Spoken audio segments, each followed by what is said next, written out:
everyone, welcome back to LA Storytime. I'm Christy. I'm getting pretty comfortable sharing things that I thought I would never talk about, things that don't make me look the greatest, and I'm learning a ton from that.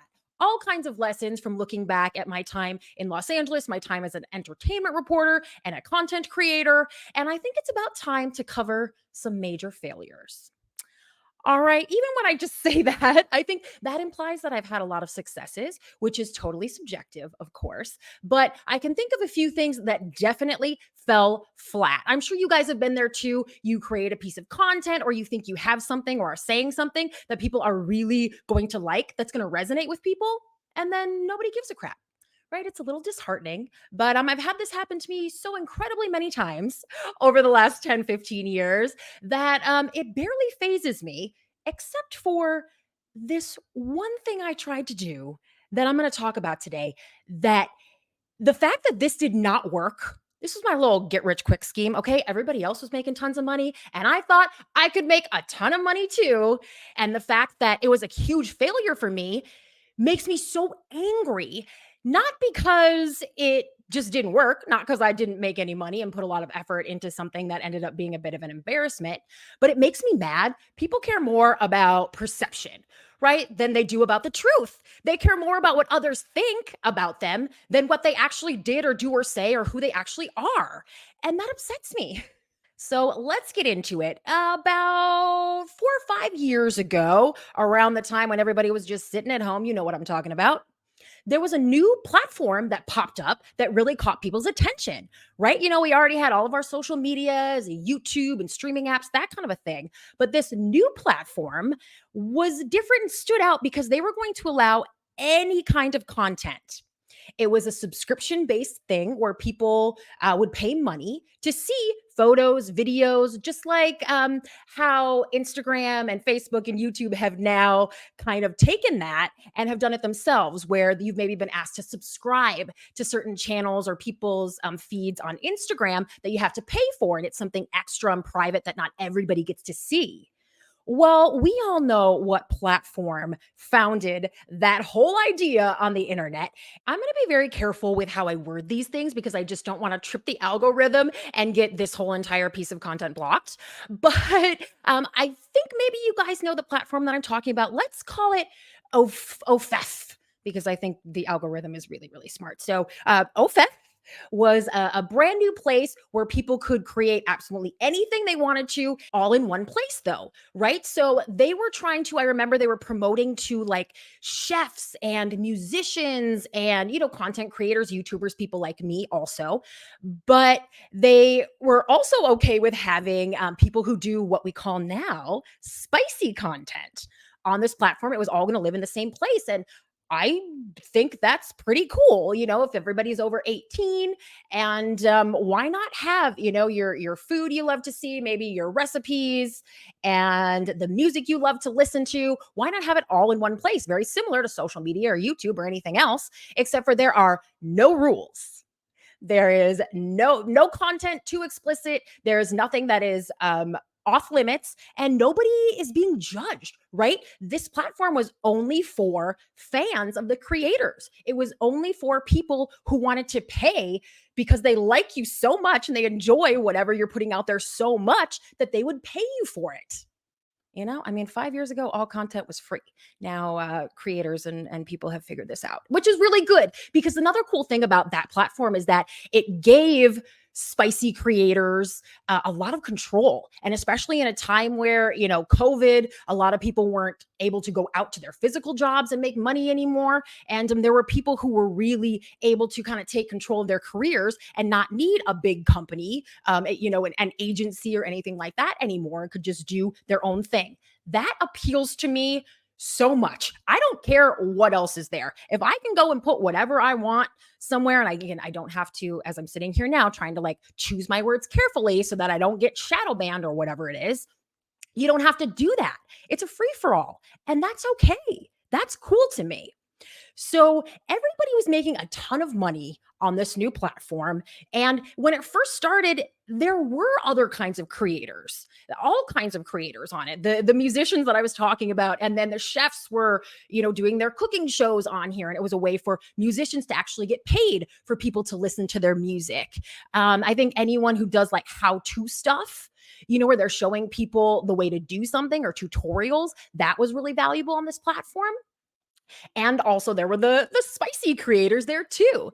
So it seemed like for a little while when OFEF first rolled out, like it was going to be this cool place for people who are creative to make money.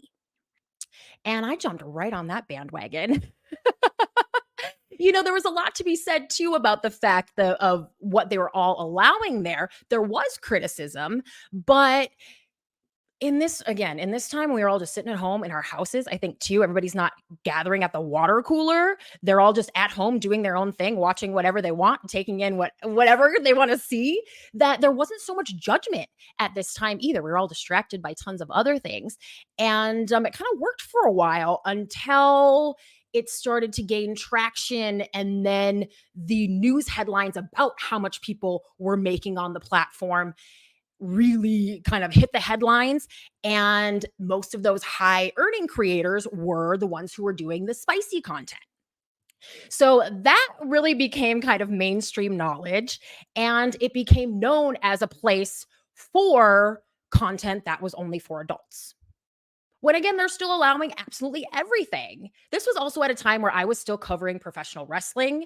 If you don't know this, that's okay. And I'm not going to talk about it a lot, but I worked in the world of pro wrestling as a backstage interviewer and an announcer for a few years. I worked at, the huge worldwide company that everybody knows about. I worked in little towns at little shows. And I also was a host of professional wrestling content. I co-hosted some people who were really huge in that area, their podcasts, and did some news and stuff as well. So that was kind of my bag back then, was pro wrestling. And there was a former pro wrestler, WWE Hall of Famer. I wasn't sure if I was even going to say those letters out loud. More on all that some other time. But there was a woman who was very famous in wrestling from long ago who was doing extremely well on this platform, making, I think it was millions of dollars a month. And she was not shy about sharing that with everyone. So I kind of thought in my mind, it made total sense. Here's this place. People are making money to watch content, and there already are a ton of wrestling fans over there. She wasn't the only one. There are a lot of professional wrestler women who do this kind of content to supplement their income, because being a woman in the professional wrestling industry is difficult. It is rife with inequality, misogyny, sexism, harassment, all kinds of things that I didn't really have the stomach to handle, especially after a few years. So there are a lot of women that are on that platform where they are free and can connect with their fans and make the money that they deserve because they work hard and they look good and they are awesome. Just have to get my little nod to the women of professional wrestling in here. But they were there. They were doing very, very well. And you can see that. You can see the number of likes that someone has. You can tell when they are really thriving. I thought that I could do the same as the women who were creating spicy content there on this platform without being spicy. So there are already, in my mind, there were already a ton of professional wrestling fans that are on this platform. They already have their credit card number in there. They're already scrolling. They're already subscribing. They're there. They're captive. Why don't I put my content out for those people? Again, only the fans? That sounds awesome. People are going to comment positively and interact, in a positive way to my content. That sounded cool to me. And I thought I could do all kinds of things. I also assumed that that would be a place where I could talk about my experience in professional wrestling. That's something that a lot of the guys do, especially the older guys who have been successful in the business, all have podcasts that do very, very well. And I thought that, kind of sharing my behind the scenes experience, that would be the place to do it, because a lot of my behind the scenes experience was negative, and I didn't want to just put that out in the world everywhere. Back then I felt like it was sort of whining. I was still hurt from a lot of things that had gone down in this part of my career. And this sort of felt like hiding away, right? I could still do the content, and again, just for the people who really want it. So it seemed like a safe place for me to share some things that I wasn't comfortable sharing, on YouTube, and for free nonetheless. So this place where it was only for the fans and that people had to pay for the content seemed like the perfect place to kind of spill my guts, right? Because that it wouldn't be all out there in headlines. Not that anyone cares that much what I say, but in the world of pro wrestling, the news cycle is heavy and fast. And some of that stuff would have gotten picked up, which is not what I wanted. I just wanted to create content, do my what I consider to be my job, make my money, and have that be wonderful and happy and positive. And holy moly, is that just not a thing that's possible, or not a thing that exists? But you guys tell me, please. I had such great feedback last week from asking you guys if you thought I owed Lala Kent an apology. And so I think this is another one here. Please back me up on this. Was this not a genius idea? Right? Was this not perfect? All the people who want to see this kind of stuff are already there, taking in the spicy content. And when they're just scrolling through on their timeline, I think they're also going to stop for a little piece of wrestling news. I would also do after shows on there for the wrestling shows after they would air. I would go on and talk about what happened, and try to get live commenters and engage in conversation there. So I thought I had these great ideas, and I thought it was going to go off like gangbusters. I think I charged, well, how much did I charge? Maybe $5 a month, I think, or a 10 seems like too much. I don't think I, even in the time when I was so excited about this and thought it was a genius idea, I don't think that I would have thought I could make, $10 a month from somebody for that. But you got to figure too, people are they're now paying for some of their podcasts, or paying to watch their podcast, paying for extra content, right? Like maybe on places like Patreon. To me, this was just another platform that was just like Patreon, except for it worked a lot better. It had all the new technology. Patreon is archaic and awful from a creator standpoint or subscriber. I don't know if any of you use it, but that has been my experience there. So you guys got to tell me if you agree that this was genius, and if it angers you as much as it does me. That I guess I'm spoiling the I guess I'm spoiling the end by telling you guys that this was a huge failure. But again, some of the stuff that I put out there, I talked about what really goes on in a backstage interview in pro wrestling. I talked about some of the rules, things that you can't say, or certain ways you have to stand or act. I talked a little bit about, being told what to wear, what to say, when to breathe. And this was stuff that was really heartfelt to me. These were things that were difficult for me to share. And, this show, we're only in the 6th episode. This is the first time where I've ever really kind of spilled my guts on camera and really told, how I feel about things, or about some of the things I've been through that have not been cute and fun. This is my first time doing that. So back then, if the idea was I was going to kind of reveal some things about my time in this industry, that was the safe place to do it, and that people were going to be interested. In addition to talking about my experiences and what went on behind the scenes, I also did some like follow me around stuff, to going and recording the podcast that I was hosting with some Hall of Famers at the time, and showing me with my friends who all covered wrestling, and in the studio. So that was kind of fun too. Again, now that I think about it, we're talking about all this, I realize that is a lot of the same content that's out there that people can get for free. And it was a little bit arrogant for me to think that people were going to pay for it. But it was definitely worth a try, right? It was absolutely worth a try. And again, there were people there that I saw as being very similar to me, even though they were doing a very different kind of content. I thought, what's the difference? If they can do it, I can do it, at least to a smaller degree. I wasn't expecting to get tens of thousands of subscribers. I was not expecting to make millions of dollars. But in a day and age where it's really hard to monetize content, and even especially a few years ago, before really influencer marketing took off in the way it does now, where you can make videos about something and the company itself will pick it up no matter who you are or no matter how big of a following you have. There just seems like there's a lot more potential for actually making money than it did maybe, 4 or 5 years ago. So I was just excited about, anything that I could make happen here. And I just wanted to kind of work and be left alone and make some money and have something be successful and be good. Here's where I got kind of a rude awakening is when I started to try to ask people for interviews.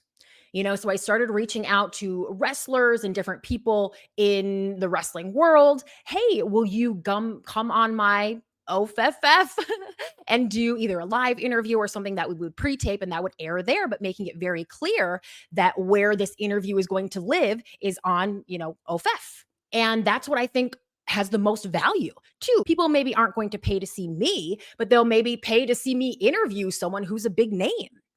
So I thought that that was going to kind of be the bread and butter of my content on OFF, but I got that rude awakening when I started trying to reach out to people and request interviews. I wish I could tell you about the responses that people gave me and that I knew specifically why they didn't want to do the interview, but I don't think anyone even really responded to a lot of my requests. And that was a first for me. Okay. I was kind of a powerhouse in wrestling as far as getting the interview, booking huge names for interviews and podcasts, and to have people not even respond was very strange to me.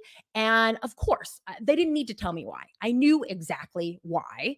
And that was the stigma that was attached to this platform because of the fact that not only is there all this other great PG content out there about, wrestling and cooking and music and everything else, but because there's also content that is only for adults on this platform. The whole platform is only for adults. Of course, you have to be 18. You have to put a credit card number in to subscribe to it. That was the reason why people didn't want to do interviews with me on my new platform. So I maneuvered a little bit. I really pivoted and I really tried to make this work. I know that I did. I reached out specifically to some of the people who are also on that platform to see if they would do interviews. And that got a little bit more of a lukewarm reaction to that. But still, it just didn't really go anywhere. I ended up landing one interview with a young lady who was so sweet. She's very successful now as a wrestler. So, I did one great interview with her that was really positive and fun. Again, had nothing to do with any kind of spicy content. And again, that nobody really watched. So I was at that for maybe 3 months or so. And guys, can you guess how much money I made? Making not spicy content on a spicy platform? Huh? Huh? What do you say? I think I made about 80 bucks over the time. So, however many subscriptions that was, probably less than 10, and then some other little extra stuff. A whopping $80 for my foray into OFF. Thank goodness I wasn't doing spicy content or I would have been very insulted. I have no judgment on other people who do that, but unfortunately there's a lot of assumptions and the stigma and people, not everyone is so non-judgmental. What's the difference? Well, there was a huge difference no matter what I tried. And I shuttered it pretty quick. Like I said, I think it was about 3 months, and I realized that it wasn't going to happen. And also in the meantime, I was making this content that was only for that platform, things that I wasn't comfortable at the time putting on YouTube, because I was really spilling the tea or whatever it was. And those videos do now live on my channel. And compared to some of the stuff that I've shared here in the last 6 weeks, they seem pretty darn tame. But if you are a wrestling fan, and you're interested in that sort of a thing, you can go and see, all the behind the scenes scoop or whatever. So there were a ton of reasons why continuing on making wrestling content for OFF was not the right thing for me. And again, it became pretty clear pretty quickly. I was so disappointed, but I was also so angry. Like when people wouldn't respond and I wasn't able to get any interviews for the first time in my career after I had built this reputation as a stellar interviewer, as someone that people could trust, as someone who asked the questions that fans want answered. I have this reputation and I still can't get people to come and sit down with me because it's on a platform that has a different kind of reputation. That made me so mad. You're going to think less of me because I'm on a spicy content platform and you're making the assumption that I'm doing spicy content.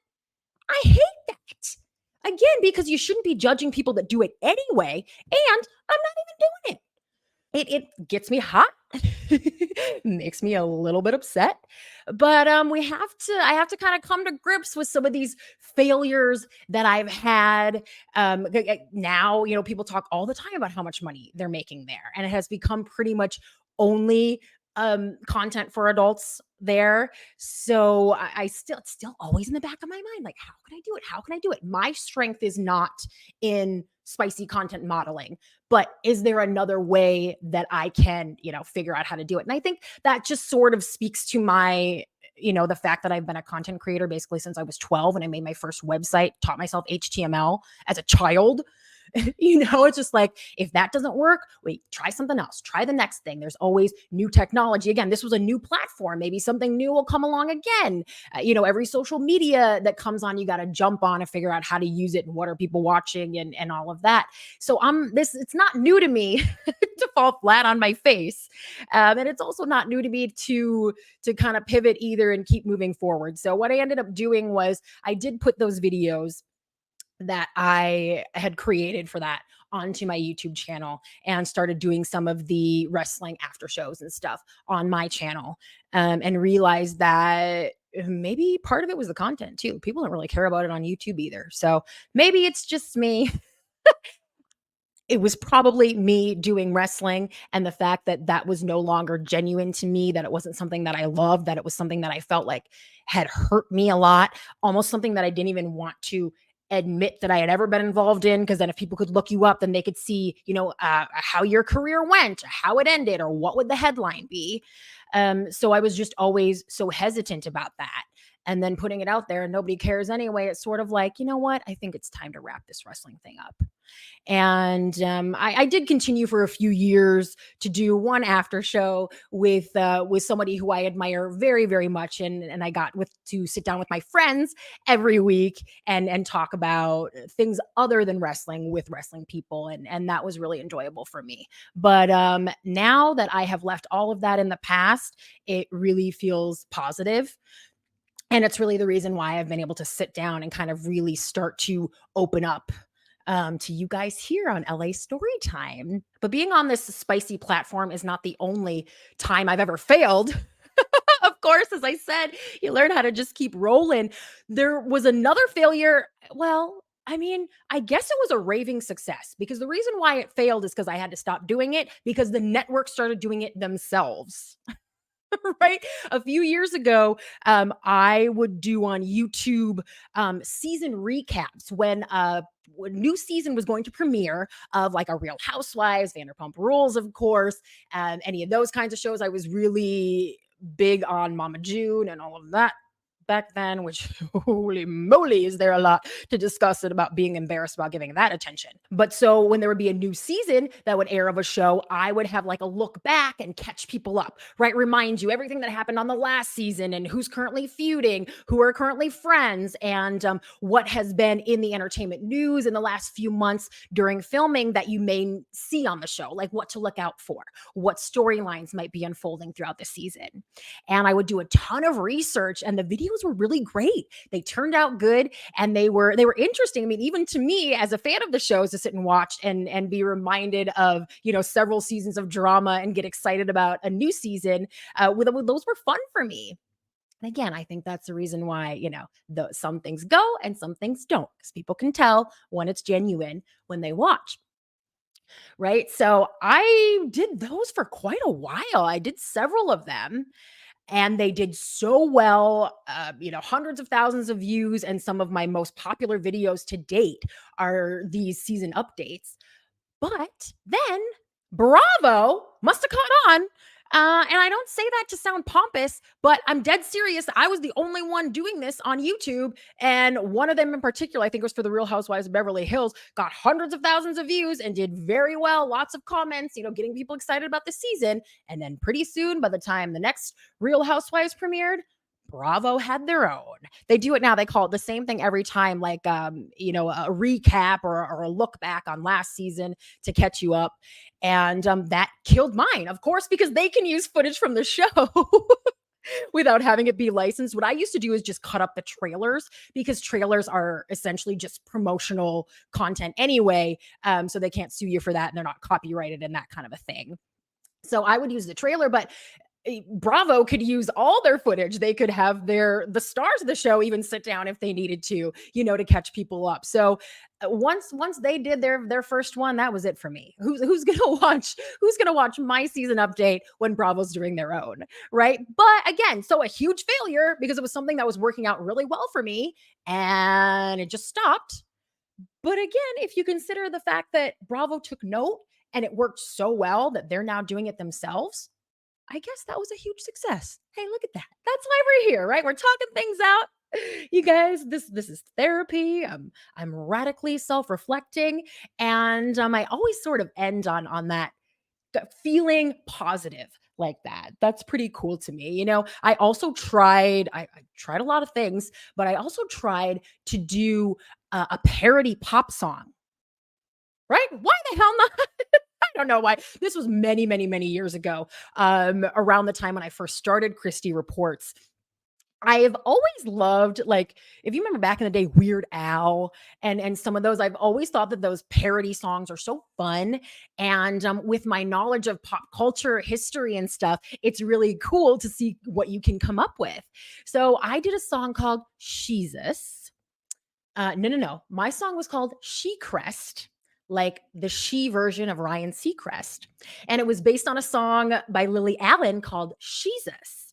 And it's all about kind of fighting misogyny and girl power and that kind of a thing. And mine was really about some of the other people who worked in the industry, and it was really cheeky and funny. And I did this video that is terrible, where there's like garbage bags taped to the wall because I just wanted like a black background. But I really thought that, recording this little song, and I paid somebody like $100 and went somewhere to his house where he had the whole setup. This was before I had microphones and all the fun things. And I went to some guy's house and paid him $100 to have me sing, which I do not sing. That's the other thing. It was kind of a talky, more, I want to say Kesha style ish, but to have me sing and have him fix it enough and put it together with the music that it was a parody of Lily Allen's Sheezus called She Crest. And nobody watched it, nobody cares, and nobody's ever seen it. But it was so much fun. And now I can say that, like, I recorded a pop song and I made a video. That's such a joke. I have to put some clips in here because just to say that is an absolute joke. So I consider my career as a parody musician a huge failure as well. Nobody picked up on that. No way to turn that one into a success. And, I think another thing that wasn't so much a failure, but that a lot of people do that I will never do again is I went to a place in Sherman Oaks, California. Very, it's for the celebs. And it was a Medi Spa, the kind of place where people do nips and tucks and facials and all body sculpting and all different kinds of things. And this was very early on in Christie Reports when I was trying to offer up different kinds of content beyond celebrities and interviews and that kind of stuff. And, I thought, what if I go somewhere and show myself doing a procedure? I was always trying to be E-News. I was always trying to be a one-woman E-News. And they used to do that kind of stuff there. So I reached out to this medical spa and they said, yeah, sure, come on in. We have this thing called True Sculpt, which is supposed to like burn your fat, while you just lay there. This was many years ago. I'm sure they have something that works better now. But they were like, come in and get this one session of True Sculpt. You'll get it complimentary, which was not really my intention. That wasn't the reason why I was doing it. I wanted to get cool content and, be like the entertainment reporters on the TV. But I thought it'd be cool to try this thing and share it with everybody. That was a huge failure because it was so freaking painful. I felt like I was burning from the inside, like lighting on fire. And I had to be like, no, turn it down. I was like, I can't show that. I'm so embarrassed. I'm like being a weakling over here. Uh, but the footage turned out pretty good. It ended up being like a cutesy, day at the spa kind of video. But also, I was sort of concerned after that. I'm like, does that make it look like that's a thing that I do? And then there's me putting in judgment that I was just mad at people about the spicy content. I'm like, what if people think that I go get nips and tucks? Well, that I should not have been judgmental like that. I should not have cared, but I did. And so I just kind of thought, you know what? Pain is not beauty, and pain is not helping me earn money or get any notoriety or eyes on me as an entertainment reporter. So let's just not do that ever again. There's a million reasons why you won't find me in a place like that nowadays, but none of them come from judgments that I'm putting on people who do. That sounds really self righteous. Now I just sound like I'm judging people who are judgy when I myself have been a very, and probably still am, a judgmental person. So maybe the lesson here is to stop judging myself for these sort of self-perceived failures, because again, some good always comes from it. You learn something, you move on, and I think being able to know when is the time to quit, or being able to know when it's time to move on to something else when you were wrong, is a very valuable life skill. It's something that I think people develop over time with age. And I'm glad that I sort of feel like I'm starting to live in that place. And I am so glad that you all are along here for the ride with me. Thank you so much for listening or watching. Remember, you can see this on my channel or listen wherever you get your podcasts. The video on YouTube is a great place to go and leave comments. If you have some about what I've talked about today, which I'm guessing you probably do, I really appreciate it. Thank you so much. I will see you very, very soon. Bye-bye.